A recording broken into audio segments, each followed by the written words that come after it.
All right, to begin, could you introduce yourself with your name, age, and where you were born? Hi, my name is Sandara. I'm 20 years old, and I was born in the Philippines. And what is your role there at the First Presbyterian Church of Hayward? So basically, I'm a resource attendant. My role changes every day because we rotate. So I could be in the kitchen feeding either 50 homeless, I could be in the front checking in 50 homeless, or I could be in the gym, which is where they sleep, attending to them, telling them to keep their mask on, or sometimes they have showers. Sometimes I'll be in the showers writing their name if they took a shower. Or I'll help them pick out their outfits or do their laundry. I have very different tasks each day. How long have you been a part of this church community, and what first brought you here? I've started working there in August, so it's been a couple months because now it's November. And then you said, what was the second question? What first brought you there? What brought me there was my cousin Roger. Basically, he helped me volunteer there, and I did volunteer. I volunteered there because I was having problems at my old job, so I wanted to see how the work was, and also it's like you're doing God's deed, you know? You're helping the homeless and the people who need the help. What do you as a person value about this place? I value, honestly, it makes me more humble as a person. It makes me more humble because it teaches me to be more grateful for the things I have because they don't have the things that I have, you know? So it helps me to be more grateful. And what I value about that place is I value the fact that they help the homeless get job placements and homes. They give them free food, breakfast, lunch, and dinner, and snacks, and a place to sleep. Why is it important to you? It's important to me because there's many people on the streets, and as a person, you wouldn't want to sleep on the streets, right? So it's very important to me that it gives them a place to sleep. It helps them build their life into a better way instead of doing what they were doing in the past. And yeah. And why do you go to this place? I go to this place because, well, obviously I work there, and to me it's like doing God's deed. So I get to feed the homeless, so I'm feeding, basically I'm helping them and I'm cooking for them, and we have case managers to help them in housing, provide them homes, and even medical attention as well. And we even my manager, she actually even pays for their vet bills for their dogs because animals are allowed there. And does going to this place have a positive effect on you and your well-being? Yes, because once again, it helps me to be grateful and it helps me to be humble. Who typically attends this place, and can you please describe the community? Who typically attends this place is the people who don't have housing because it's a shelter, and the community, we're like a family. In the morning, like literally the residents would be like, "Good morning, family," and then sometimes there are bad days, but we always get through them. Could you describe the ethnicities in this community and the ages and the genders and languages and just the people in that community, especially if they have disabilities? It's all type of races. We have black, we have white, and we have Hispanic. So, and we have Asian. I would say if I had to put a percentage on the race that we have the most, it would probably be white people. And the age, usually we have like maybe 18 to 20-year-olds, and the most of like is like 50 to 70. So they're mostly all senior citizens. Do they carry any professions, or most of them have no jobs? Honestly, I am not too sure because I am not allowed to ask that information because it's very confidential and I'm not a case manager. How do you guys help the people with disabilities? We basically help them by we provide canes, we provide medical attention, we provide wheelchairs, even the ones where they're like we have to charge them and they move by themselves. So that's really good, and it's brand new too, and we give them that, and we do their laundry. We actually just had a resident. He's in a wheelchair, so usually if they have a disability, we don't usually let them in because we're not a nursing home. And yes, we can only do so much, right? But actually, my manager, she provided a CNA for him, so the CNA comes to take care of him in our shelter. Right. And how would the First Presbyterian Church stay maintained? Is there donations or investments to be made there to help maintain? Yes, so we actually have two shelters, the one in Castro Valley and one in Hayward. Every single morning at 5 a.m. to 6 a.m. we have donations. So every morning people come in with donations, and actually a lot of donations, so we're really grateful for that. And then throughout the day we get donations as well as like blankets, food, socks, underwear, shampoo, conditioner, everything you can think of. Even, for example, like bikes, books. We have a lot of books, like makeup, and a lot of stuff that is like brand new. People actually go out to buy to give these donations. Mhm. And is this place well known outside of the community? Honestly, no, because I did not even know about this shelter before I started working there. But I still see a lot of people in the streets, so I really think that it's unknown, because I really think those people should come to the shelter one day. What keeps you committed to this work even when it feels difficult or overwhelming? Honestly, I just have to keep going, because what keeps me committed is seeing them happy. Are there moments here that remind you why this work is important? Yes. Like when they get homes and stuff, like when they finally get housing, they get so excited, like, oh my goodness, I just got housing. And that just makes my heart so happy to see that they got housing, like finally, like, oh, like really, like that just makes me so happy. Nice. And their apartments be really nice too. Like they have air conditioning and everything. It'd be like the brand new apartments. Mm-hmm. What makes this place meaningful to you personally? What makes it meaningful to me personally, that I create a bond with the residents. So I have a bond with each of them. I get to know them. I get to know about their family, their children, where they're from. And it makes it meaningful to me too, because I've honestly never spoken to many people who came from many different backgrounds before. It makes my mind a little bit open up more to more things, and look at life a little bit more differently. And how would you describe the community that has formed here? The staff, residents, and volunteers? We're like a family. Like we're really good at our teamwork. Like my manager always looks at me and says, teamwork, dreamwork, because sometimes he knows that we'd be having a bad day. Like sometimes like we'll be sweating, we're running back and forth. Oh, this person needs a towel. Oh, this person needs shoes. Person needs food.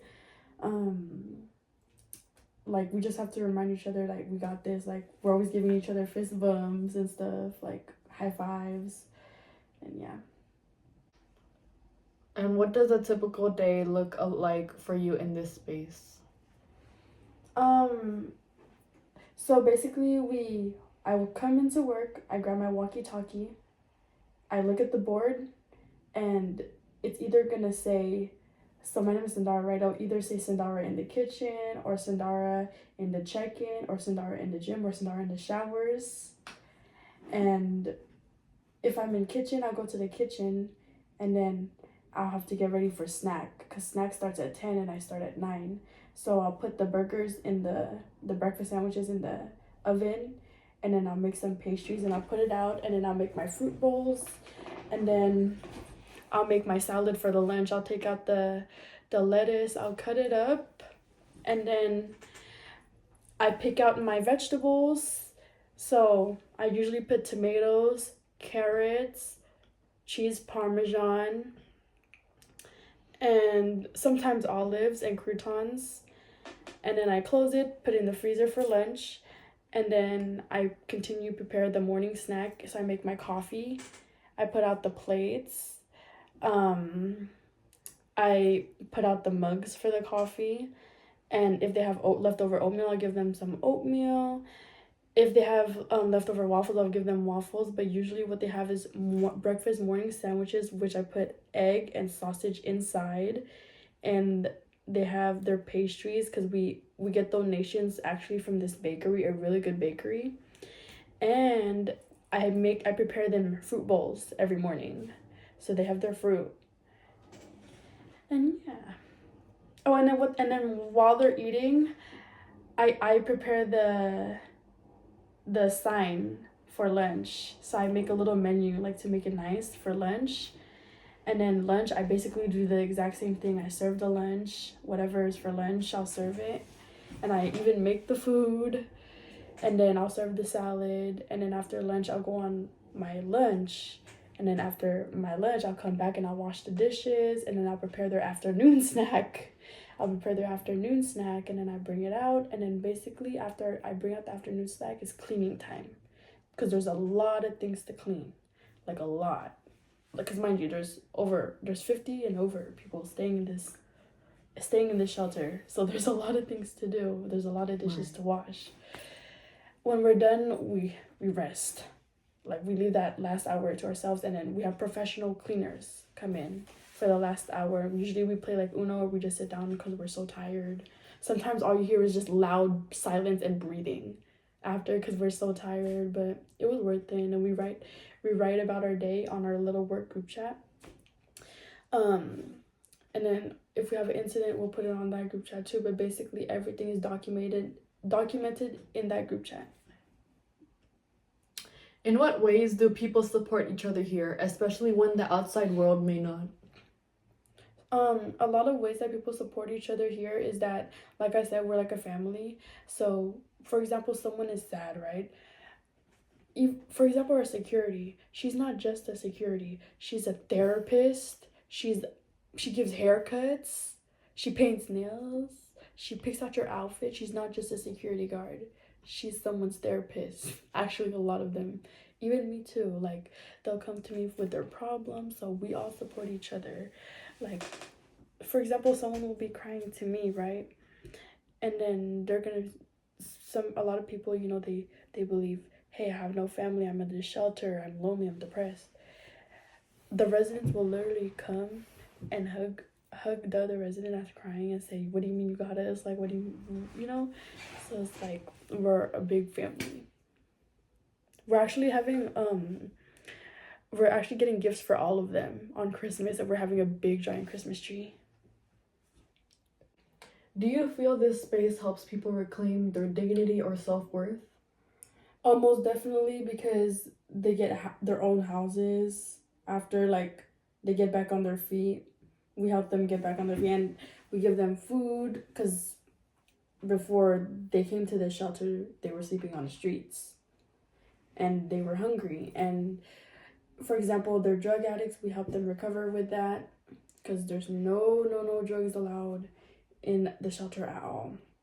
In many ways, it's a form of resistance that homeless people lack their value. What are the biggest challenges people face before or when they come to the shelter? Well, like I said, a lot of people have different backgrounds, so it's different. Everyone is different. So there can either be facing drug abuse, they lost their homes, they're in a domestic violent relationship. It's very different for everyone, and it is sad. How do those challenges connect to larger systems like housing and poverty, healthcare? Honestly, that's a question for the case manager, but she does find them healthcare. Even she helps them get insurance.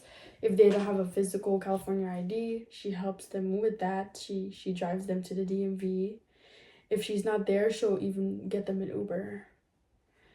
if they have COVID, we'll get them a hotel and food, lunch, dinner, and breakfast, and more. How does this church help people create a sense of home even temporarily? Um, a way that we make it feel like a sense of home is we just got them a TV and we play like movies for them. Like I said, we're getting a Christmas tree and we're gonna get all of them gifts. We have activities for them during the day that are really fun. Like we have yoga day, we have therapy, we actually have a recovery cafe. It's exactly how to describe it is exactly what it's called, recovery cafe. And we have drum circles. Sometimes we have chiropractors come to crack their back, so they're really loved, and we make sure they feel loved.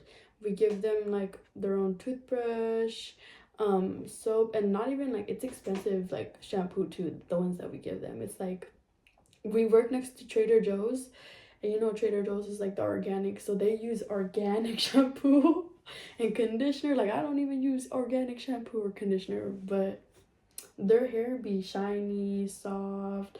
We'd be taking them to like our little area of clothes and shoes, and we'd be helping them pick their outfits, you know, just to feel like home again. We even have birthday parties for their dogs. Literally. So Sassy, Sarah's dog, just had a birthday party and we had a cake and everything. And she even had a dress. And in what ways does this church protect people from the instability or displacement happening in the city? Um, they help them with providing them once again the shelter. All their information is confidential. They have their own case manager to help them, especially like you know even if they don't have papers, we help with that. Like, you know what I mean? What stereotypes or misunderstandings about homelessness or poverty do you see the church challenging? Um, I would say probably they complain about the food a lot, but what can we do? That's the food that was given to us by our donations. We only use our donations, and we can only do like so much. Like my kitchen manager, she pays out of pocket for their food, and she shouldn't have to do that because everyone has their own struggles, but she does it anyways out of the kindness of her heart. So I say what we're struggling the most is we need more donations for food. But we have a lot of food, don't get me wrong. It's just sometimes they complain. Mm-hmm. How do you see people rewriting the narrative of who they are by being in that shelter? They're rewriting narrative because so I'm gonna give you an example. Her name is Latoya. She every single morning she runs like with weights on her wrist and her ankles because she's learning how to be a correction officer, which is basically a correction officer is the one that is in the jail and making them, you know, like corrects them. And for the test she has to do to become a correction officer, she has to run back and forth carrying like 200 pounds and back and forth 10 times and then stopping and then carrying something heavier and doing it again in 5 minutes. So she just did hers. Unfortunately, she did it in 6 minutes, but her next test is in December. So we're looking forward to that. And you know how in our society there are many negativity around homelessness. Now, do you see the guests or volunteers try to resist that negativity in any way in there? Yes.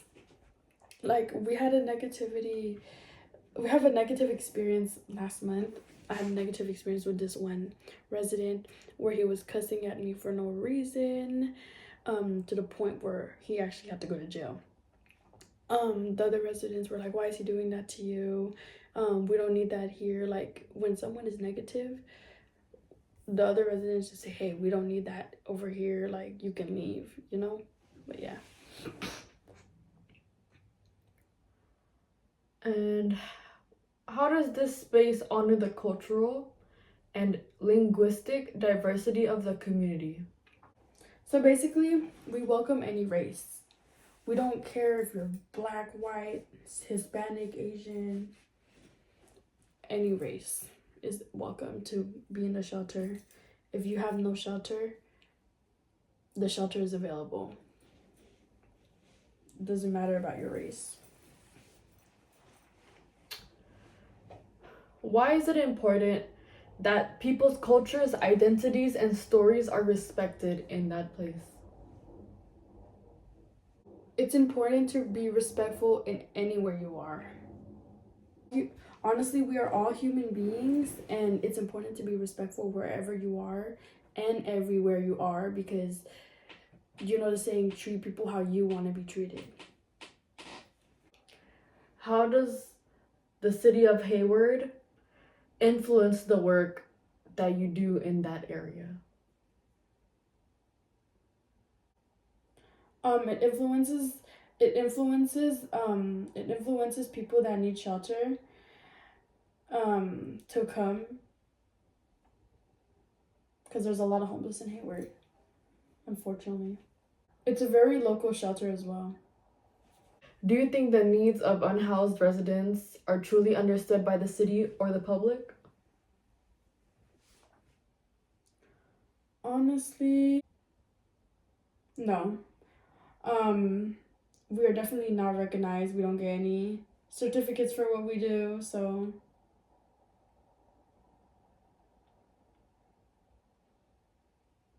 In what ways does this church advocate for people who are often overlooked? we don't judge in this church, so it doesn't matter where you came from, what your background is. We're only here to help you, not judge you. And does working here make you feel proud of the Hayward community? Yes, because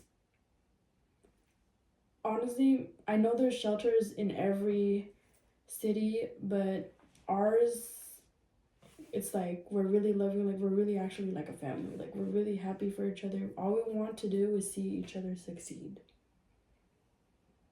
Because they have done nothing for me but support me.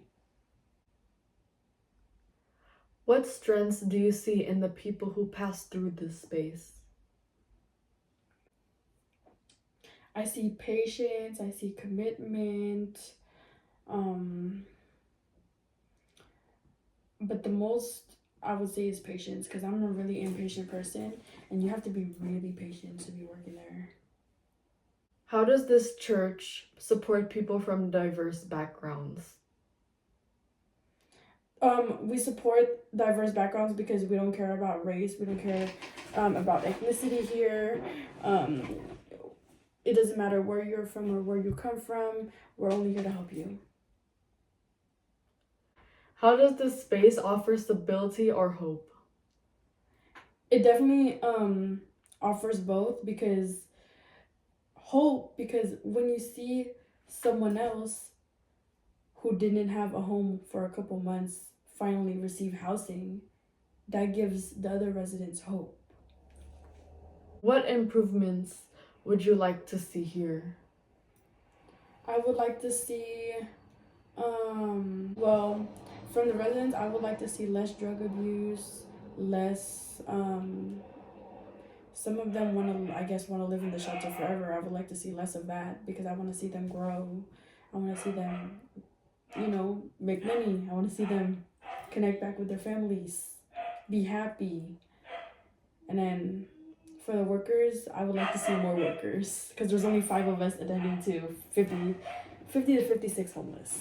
So Do you think this place provides dignity for the people? yes, because we don't let no one mess with them. What do you hope that this place continues to represent for the community? I hope it continues to represent as the best homeless shelter in Hayward.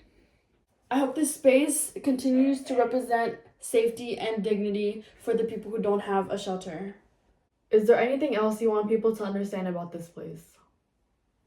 I want them to understand how important our work is and how much we help people and how our organization has helped many, many lives and many, many people grow.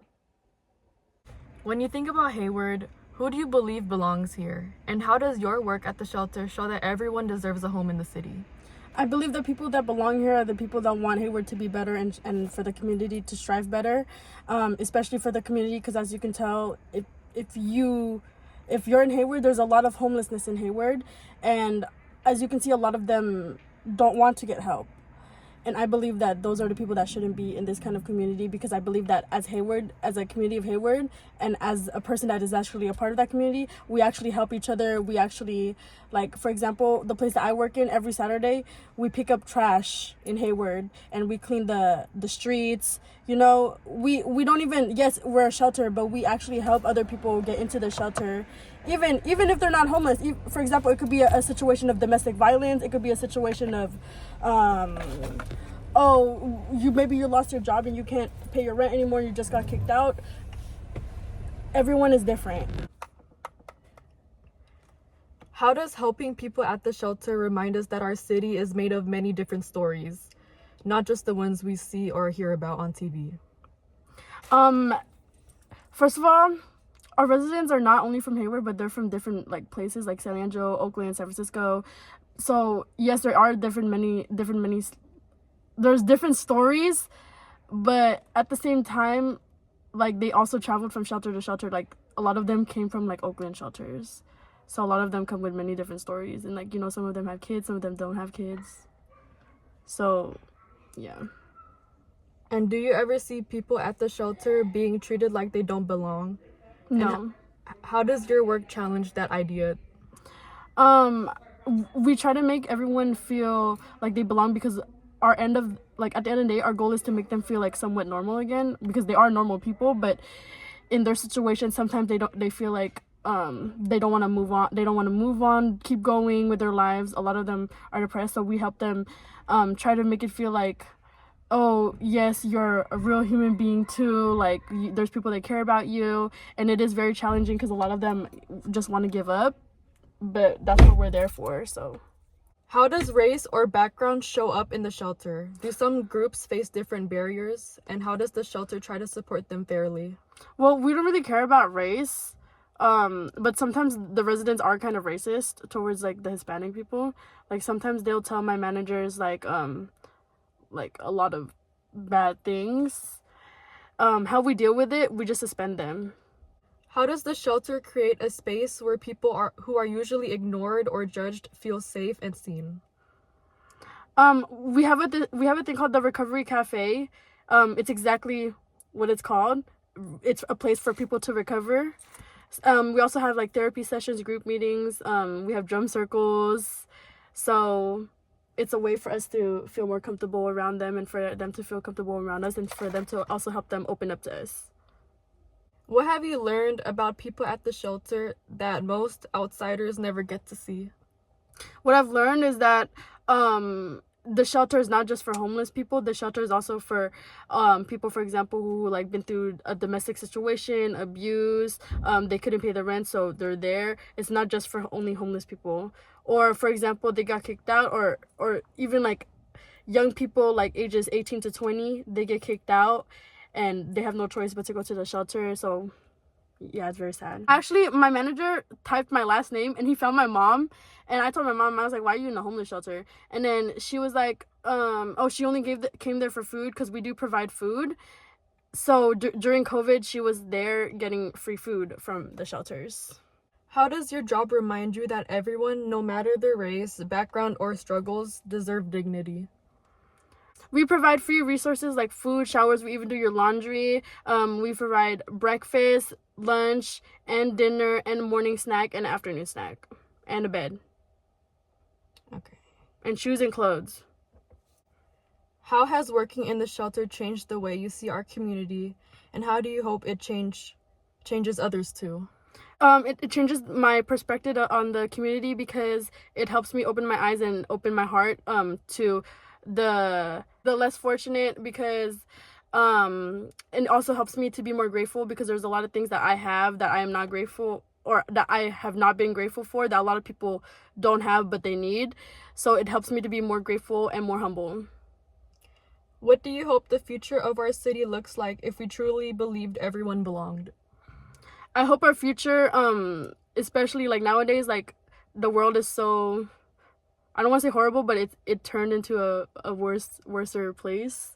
So I want to see, like, hopefully, all the homeless people get off the streets, number one, and actually try people to get off drugs and everything, and just to have a better community, safer community, cleaner community. Like my residents, they literally clean the streets of Hayward every Saturday. So that's why it's so clean.